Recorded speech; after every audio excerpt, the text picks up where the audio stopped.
네, 그러면 다양성과 포용, 현대가족의 위기지원 1주차 1차 시부터 시작해 보도록 하겠습니다. 21세기의 결혼과 가족의 모습, 그리고 그 결혼과 가족의 의미는 무엇일까요? 첫 강 들어가기 전에 여러분들과 함께 현재의 그 결혼과 가족의 모습을 같이 한번 살펴보도록 하겠습니다. 제가 신문 기사를 하나 가지고 왔는데요. 변화된 가족의 형태, 서로 부양하면서 살면 가족 아닌가요? 라는 신문 기사입니다. 꼭 결혼해야만 가족이 될 수 있을까요? 라고 질문하는 사람들이 있는데요. 지금 민법에서는 가족이라는 개념을 주로 부부를 중심으로 한 친족 관계에 있는 사람들의 집단으로 개념화하고 있습니다.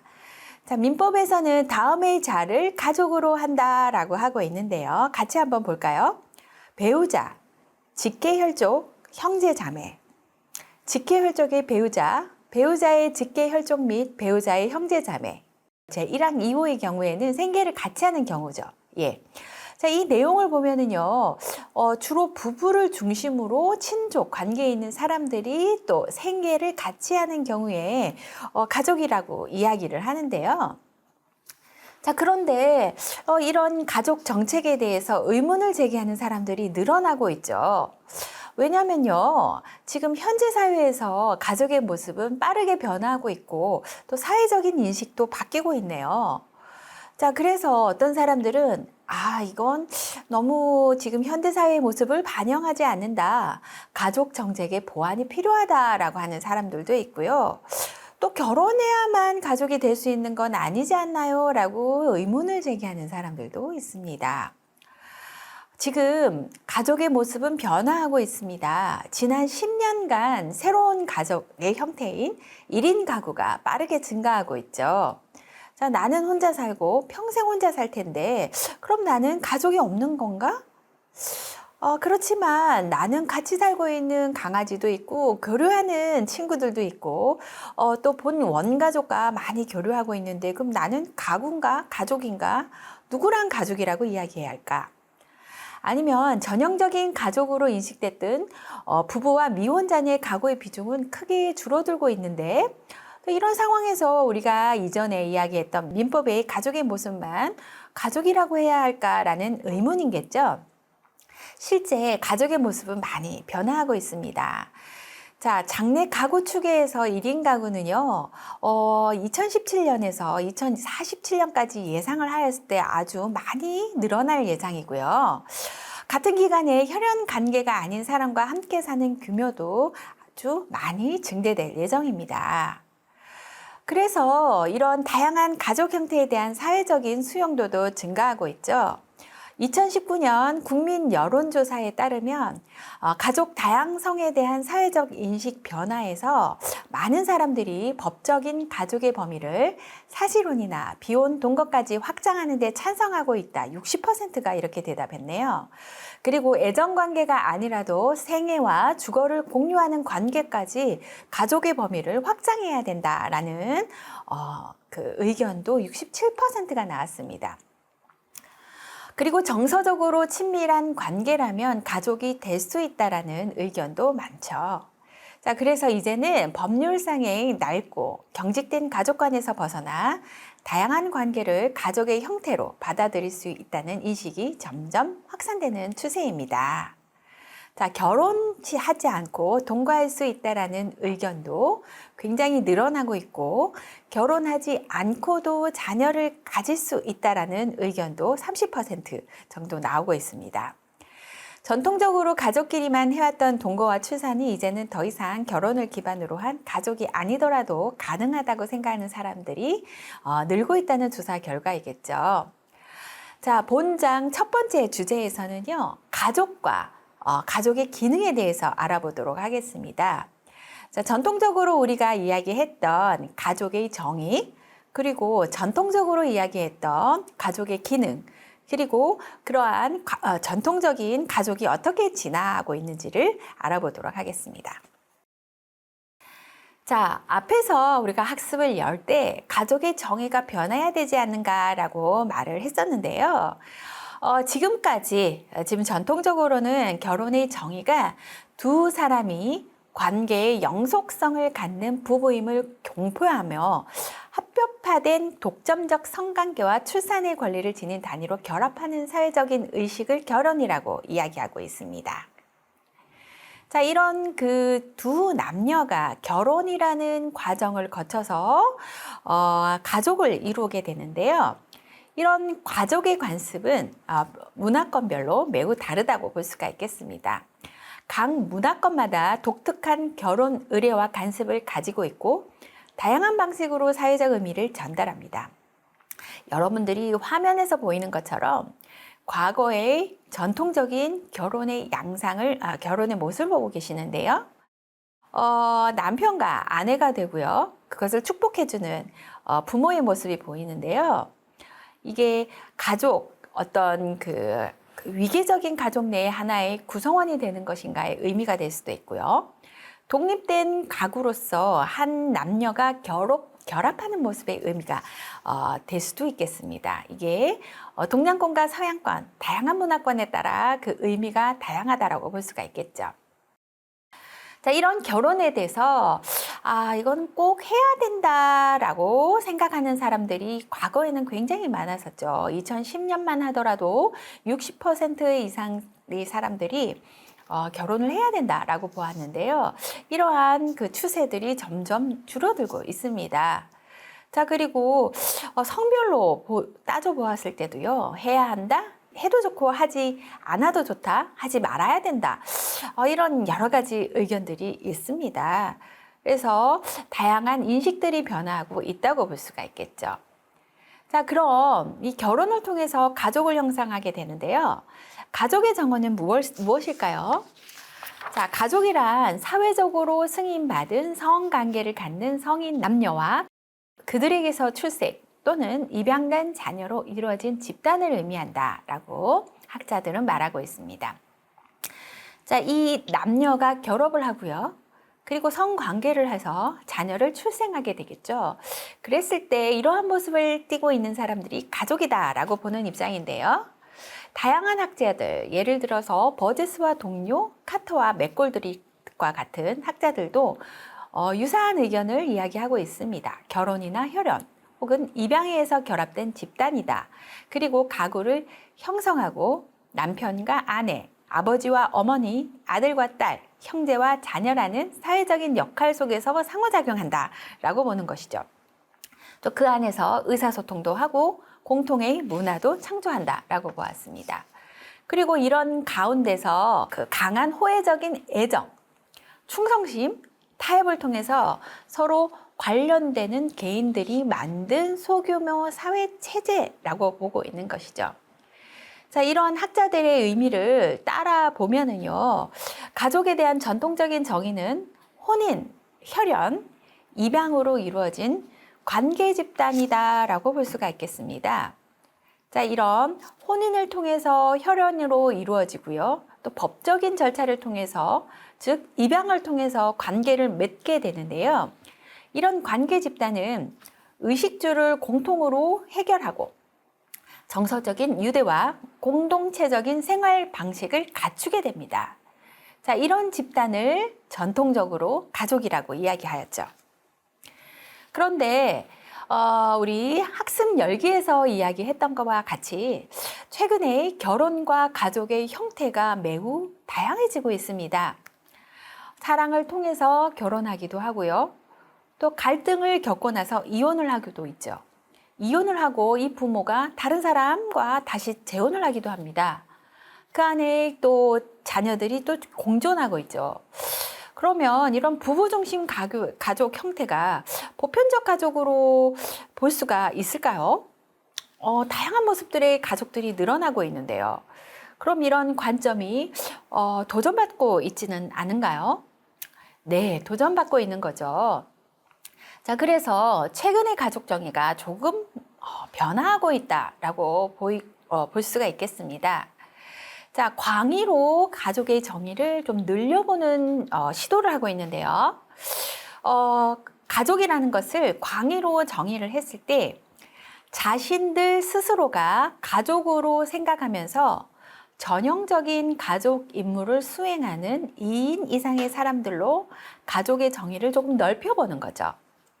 자, 혹은 소속감을 가지고 있으며 전형적인 가족의 임무를 수행하는 2인 이상의 사람들로 가족을 정의하는 것입니다.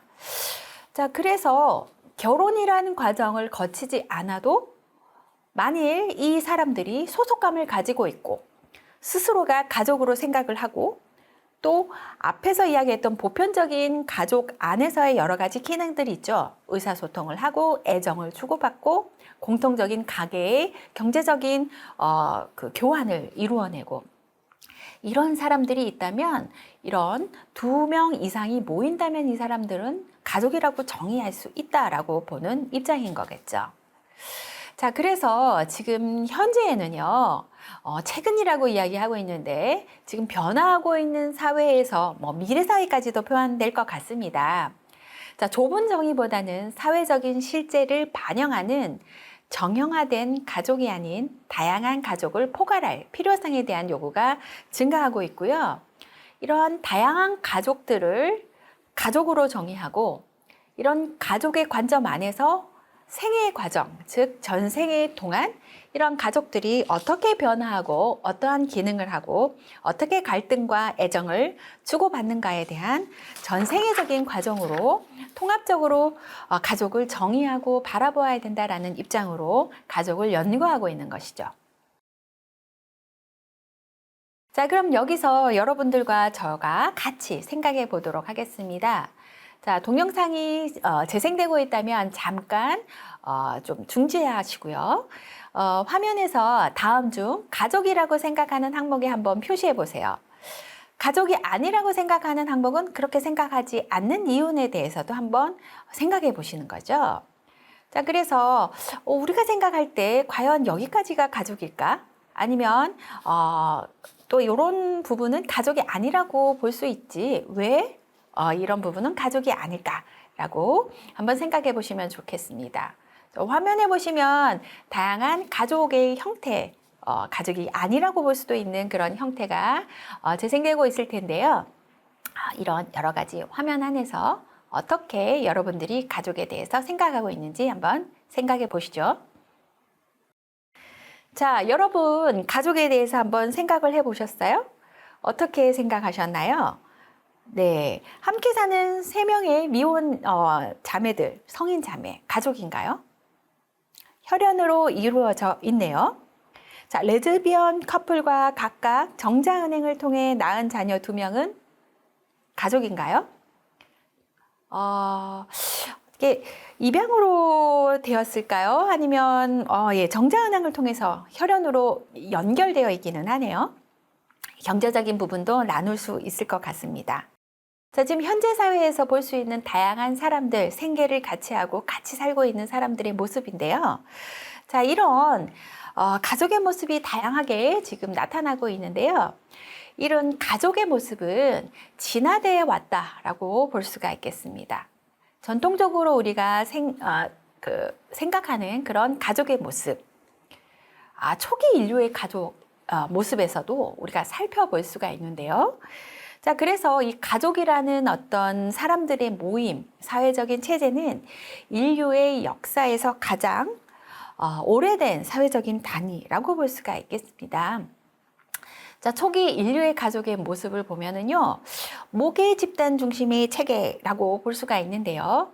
즉, 어머니, 자녀를 낳는 어머니 중심으로 어떤 그 구조를 만들고 서로 생계를 나누는 그런 모습을 초기 인류에서 볼 수가 있습니다.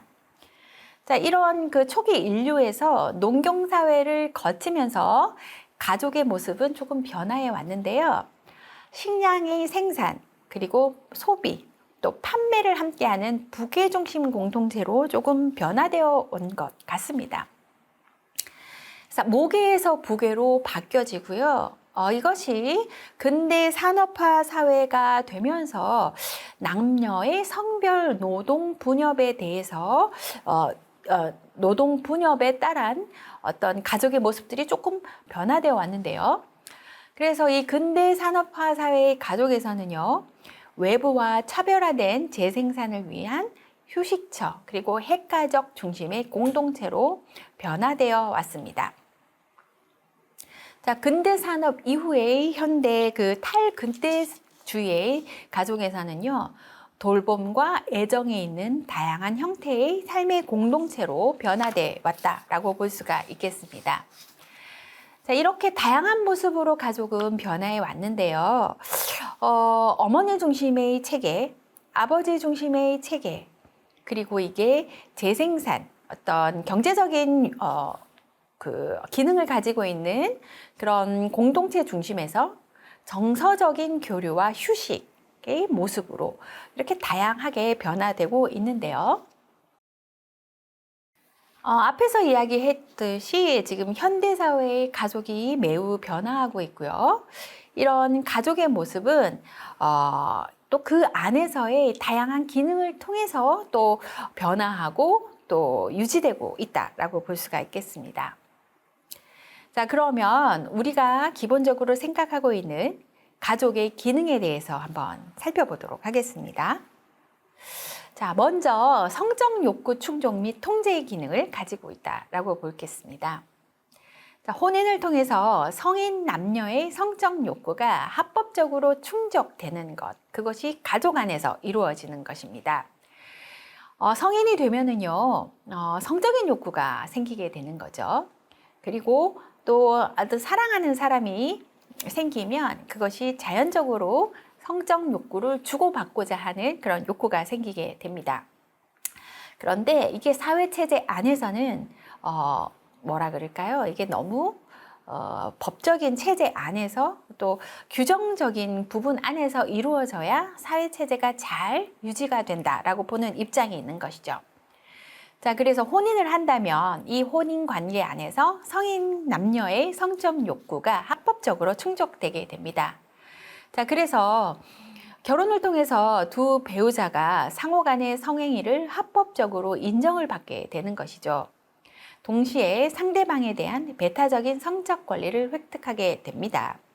그래서 결혼 관계 안에서, 즉 가족이라는 것이 형성될 때 그 안에서 성적인 욕구가 충족이 되는 것이 법적으로 인정을 받고요. 그 외 관계에서는 이런 성적인 욕구 충족이라는 것이 어떻게 보면 좀 통제되는 것이죠. 자, 이런 성적인 욕구의 통제 그리고 충족을 통해서 우리 사회가 적절히 잘 기능하고 유지되고 수 있을 거겠죠. 그렇게 보는 학자들도 있습니다. 자, 그래서 첫 번째로 가족 내에서 성적 욕구 충족, 통제가 이루어지는 것입니다. 자, 두 번째는 재생산과 사회화의 기능이라고 볼 수가 있습니다. 자, 성적인 욕구, 통제가 가족 내에서 이루어지고요. 그런 가운데 재생산, 출산이 이루어지는 것이죠. 자, 그 가족 내에서 사회를 유지하기 위해서 출산을 합니다. 그러면 새로운 구성원이 보충이 되는 것이죠. 자, 지금 용어가 재생산이라고 하니까 조금 불편한 분들도 계실 텐데요. 우리 사회는 사회를 유지하기 위해서 구성원을 필요로 합니다. 자, 그 구성원은 결혼 관계 안에서 즉 배타적인 권리를 가지는 두 남녀를 통해서 이루어지는 것이죠. 자, 그런 가운데서 구성원을 보충하고 또 보충하는 것뿐만이 아니라 그 가족 내에서 안전하게 그리고 정서적으로 건강하고 행복하게 양육을 해야 되는 것이죠. 자, 그 가족의 양육, 그리고 재생산의 역할, 그리고 이 양육이라는 것은 부모가 아동이 성인으로 성장하기까지 필요한 의식주를 제공하고 양육의 의무를 가지면서 아동의 건강한 발달에 대한 책임을 지게 됩니다. 그래서 태어나서 성인까지 자라는 가운데에서 정서적으로 그리고 신체적으로 그리고 교육하고 편안한 환경을 제공함으로써 성인까지, 즉 성인으로서 잘 기능할 때까지 잘 기르고 양육하고 또 사회에서 적합한 인재로서 살아갈 수 있도록 사회화하는 기능을 가지게 된다는 것이죠. 자, 동일하게 보호와 돌봄의 기능을 가집니다. 앞에서 재생산과 사회화의 기능을 이야기했는데요. 재생산과 사회화를 했을 때 이 아이를 보호하는 것, 그뿐만이 아니라 이 아이가 성인이 되어서 이 아이는 그 부모를 돌보고 보호하는 역할까지도 서로 주고받게 됩니다. 지금 부모가 아이를 돌보는 것뿐만이 아니라 아이가 부모를 돌보는 것, 그건 역시도 서로 간의 보호와 돌봄의 기능이라고 볼 수가 있겠죠. 가족은 가족원을 보호하고 돌보는 역할이 있습니다. 자, 그리고 이 돌봄에는 재생적인 지원, 신체적인 수발, 정서적인 지원 등을 포함하는 개념입니다. 가족을 형성할 때 아이를 낳고 또 그 아이는 그리고 그 부모는 서로 간의 재정적인 지원, 신체적인 돌봄, 그다음에 정서적인 지원 등을 포함합니다. 그래서 경제적으로 지원하고요, 교육을 하고요, 필요한 경우 아프다면 병원이라든지 돌봄의 역할, 정서적으로 주고받는 모든 역할을 다 하게 되는 것이죠. 다음으로 경제적인 기능이 있습니다. 자, 가족은 경제적인 공동체로서 합법적으로 재산을 공유하고 자원을 공평하게 항유하고 노동을 분담하기로 합의합니다. 자, 그래서 뒤에서도 우리가 살펴볼 텐데요. 가족을 형성을 하였을 때 경제의 공동체로서 서로 재산을 공유합니다. 남녀가 서로 결혼을 하였을 때는 그 재산을 공유하는 것이 지금 어떻게 보면 전통적인 입장에서의 가족 내에서 이루어지는 어떤 현상이라고 볼 수가 있겠죠. 그래서 자원을 공평하게 항유하고 노동을 서로 분담합니다. 자녀 양육에서 자녀의 양육을 하는 그런 역할의 분담도 약간은 있을 수도 있겠죠. 예를 들어서 남편은 경제적인 부분을 담당하고 자녀를 키우고 돌보는 부분은 아내가 한다든지, 그렇지만 그런 것들 안에서의 이 여러 가지 역할들은 어떻게 보면 합의로 분담이 되는 것입니다. 그리고 그 안에서의 경제적인 기능은 서로 공평하게 항유하는 것이 원칙입니다. 그리고 애정의 기능도 있습니다. 자, 일반적으로 가족은 서로 사랑하는 남녀의 혼인을 기반으로 시작이 되겠죠. 자, 그래서 현대사회, 특히 현대사회에서는 부부의 애정이 가족 제도를 유지하는 본질적인 요소로 인식되고 있습니다. 애정의 기능이라고 이야기하였을 때 과거 앞에서 우리 사진을 보았었는데요.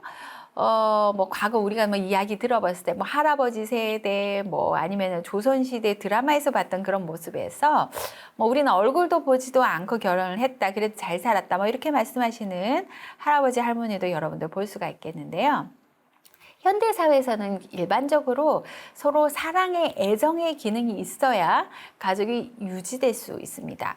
만일 애정이 없다면 경제적인 기능만으로 가족이 유지될 수 있을까요? 유지를 할 수는 있지만 정상적인 기능이라는 것도 사실은 조금 위험할 수는 있지만 이렇게 안전하게 잘 서로 남편과 아내가 애정 기능 없이 경제적인 기능만으로 유지하기는 어려울 수 있겠죠. 또 애정이 상실된 상태에서 보호와 돌봄만 이루어진다면 그 가족에서도 갈등이 아주 매우 증폭될 수 있을 거라고 생각이 됩니다. 그렇기 때문에 가족은 구성원들에게 사랑이나 이해, 격려, 신뢰, 친밀감 등을 제공하면서 서로를 수용하면서 지지하는 기능을 갖고 있다라고 볼 수 있을 것 같습니다. 다음으로 휴식과 오락의 기능이 있습니다. 여러분들은 주말에 가족들과 시간을 같이 보내시나요? 이게 사실은 가족과 함께 있다라고 생각을 하지만 함께 있는 가운데 같이 TV를 보고 같이 이야기를 하고 또 서로 즐거운 이야기를 나누는 것, 그거 역시 여러분들이 가족으로부터 받을 수 있는 아주 큰 힘 아닌가요? 그렇죠. 휴식. 그리고 오락, 같이 있으면서 긴장과 스트레스를 풀고 또 휴식을 취하고 또 서로 즐거움을 나누고 또 이런 가운데서 즐거운 느낌과 정서적인 안정성을 찾는 것, 이런 것이 가족의 기능입니다. 여러분들은 주말에 가족과 함께 하면서 즐거운 경험을 갖죠? 그렇지만 경우에 따라서는 혼자 있고 싶은 분도 계실 수 있을 것입니다. 그렇지만 혼자 있을 때 외롭고 또 혼자 있다가 보면은 또 가족으로 돌아가고 싶고 이런 느낌을 가지지는 않으세요? 가족은 어떻게 보면 그 공동체 안에서 휴식과 오락을 같이 함으로써 인간으로서의 기본적인 욕구, 긴장과 스트레스를 푸는 그런 기능을 가지고 있다라고 볼 수가 있겠죠. 자, 마지막으로는 사회적 지위 부여의 기능을 하고 있습니다. 자, 특히 여성들, 나는 집에서 아이만 키움으로써 사회적으로 아무런 역할을 하지 않는 것 같다라고 생각하는 분들이 있죠. 이게 많은 이슈가 되고 있는데요. 그렇지 않습니다. 아이를 키우면서 또 한 남자의 아내의 역할, 그리고 어머니의 역할, 또 그 아이를 또 교육을 하면서 또 밖에서의 그 사회 안에서는 이 아이의 어머니로서의 어떤 사회적인 지위가 부여되는 것이죠. 그리고 한 가족 내에서 딸, 그리고 며느리 등의 다양한 사회적 지위가 부여됩니다. 자, 이런 사회적인 지위가 굉장히 중요한 사회가 있었죠. 전통적인 조선 시대에서는 특히 사회적 지위가 매우 중요했었고요. 그런데 이런 이 사회적인 지위를 부여하는 것이 개인으로서 사회적인 생활을 하는 데 있어서 매우 중요한 기능을 한다라고 보는 사람들도 있습니다. 자, 그래서 이런 지위 부여의 기능이 결혼이 개인의 선택이라기보다는 가족 간의 결합으로 여겨지는 사회에서 특히 중요한 의미를 가집니다. 그래서 이 집안에서 어떠한 역할을 하고 우리 집안은 어떤 사람이고 그 안에서 너는 어떠한 역할을 하게 되고 라고 생각하는 사람들이 있었죠. 이러한 생각을 하는 사람들도 있습니다. 그리고 이러한 사회적인 기능, 지위 부여의 기능도 매우 중요한 의미를 가지는 사람들도 있고 이러한 그 기능이 점점 옅어지고 있는 것도 현대사회의 모습이다라고 볼 수도 있습니다. 그리고 그뿐만이 아니라 출생 순위나 성별에 따라서 가족 내에서 다른 지위를 획득하게 되기도 합니다. 아버지로서, 어머니로서, 그리고 딸로서, 아들로서, 아니면 첫째, 둘째, 셋째로서, 막내로서, 맏이로서, 아니면은 어떻게 보면은 홀로 지금 지위를 획득하는 사람들도 있죠. 자, 이런 다양한 사회적인 지위를 부여하는 것이 또 가족의 기능이다라고 볼 수 있습니다. 자, 이번 시간에 결혼, 가족의 여러 가지 모습에 대해서 우리가 살펴봤습니다. 자, 첫 번째 시간에서는 우리가 결혼과 가족에 대해 여러분들이 한번 생각을 해보면 좋을 것 같습니다. 자, 나는 가족 내에서 어떤 역할을 하고 있을까? 나에게 가족은 어떠한 의미일까? 나에게 결혼이라는 것은 어떠한 의미일까? 이 수업을 듣는 여러분들은 대학생일 것으로 생각이 되는데요. 여러분들에게 결혼은 어떠한 모습일까요? 나는 과연 결혼을 해야 할까요? 아니면 사랑하는 사람이 생긴다면 나는 이 사람과 결혼을 통해서 가족을 형성할 수 있을까요? 여러분들의 과거의 기억과 현재의 생각을 통해서 여러분들의 미래에 대한 모습도 한번 생각을 해볼 수 있습니다. 가족에 대한 좋았던 기억은 무엇이고 가족에 대해서 안 좋았던 기억은 무엇이고 과연 성공적인 결혼을 위해서 가장 중요한 것은 무엇일까? 그리고 행복한 결혼 생활을 위해서 가장 중요한 것은 무엇일까?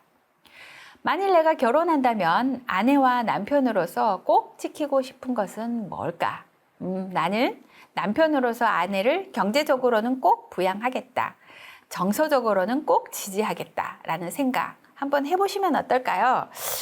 꼭 그래야 된다는 건 아니지만 나는 이것은 굉장히 중요하다라고 생각한다라는 여러분들의 관점을 한번 생각을 해보시면 좋을 것 같습니다. 내가 부모가 된다면 아이에게는 이것을 꼭 해주고 싶다. 어머니, 아버지로서 꼭 지키고 싶은 것은 무엇이다? 나는 내 아버지에 대한 좋은 기억은 무엇이다? 어머니에 대한 좋은 기억은 무엇이다? 정도 잘 생각을 해 보시고 여러분들의 미래의 모습을 한번 예측해 보시기 바랍니다. 자, 이번 시간 결혼과 가족의 전통적인 관점과 함께 여러 가지 모습에 대해서 살펴보았습니다. 자, 첫 번째, 가족에 대한 전통적인 정의를 한번 살펴보았었는데요.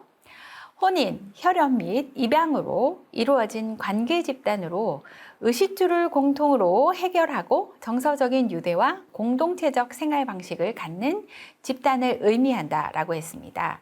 그렇지만 최근 결혼과 가족의 형태가 빠르게 다양해짐에 따라서 부부 중심 가족 형태를 보편적 가족으로 간주했던 관점이 도전받고 있다라고 정리해 보죠. 자, 두 번째, 가족은 광의 의미로는 자신들 스스로가 가족으로 생각하면서 전형적인 가족 임무를 수행하는 2인 이상의 사람들로 정의되며 사회적인 실제를 반영하는 이른바 정형화된 가족이 아닌 다양한 가족을 포괄할 필요성에 대한 요구가 증가하고 있다라고 이야기를 했습니다. 자, 세 번째, 결혼과 가족의 기능으로는 성적 욕구 충족 및 통제의 기능, 재생산, 출산과 사회화의 기능, 보호 및 돌봄의 기능, 경제의 기능, 애정의 기능, 휴식 및 오락의 기능, 사회적 지위 부여의 기능이 있다라고 정리해 보았습니다. 이번 시간에는 결혼과 가족의 정의와 기능에 대해서 살펴보았고요. 자, 참고 문헌은 전영주 외의 뉴 노멀 시대의 가족 관계를 참고하였습니다. 다음 시간에는 가족의 주기와 가족을 설명하는 여러 가지 이론들을 살펴보면서 또 가족에 대한 다양한 이야기를 나누어 보도록 하겠습니다. 자, 첫 번째 주차, 첫 강 여러분 모두 수고하셨습니다. 다음 시간에 뵙겠습니다.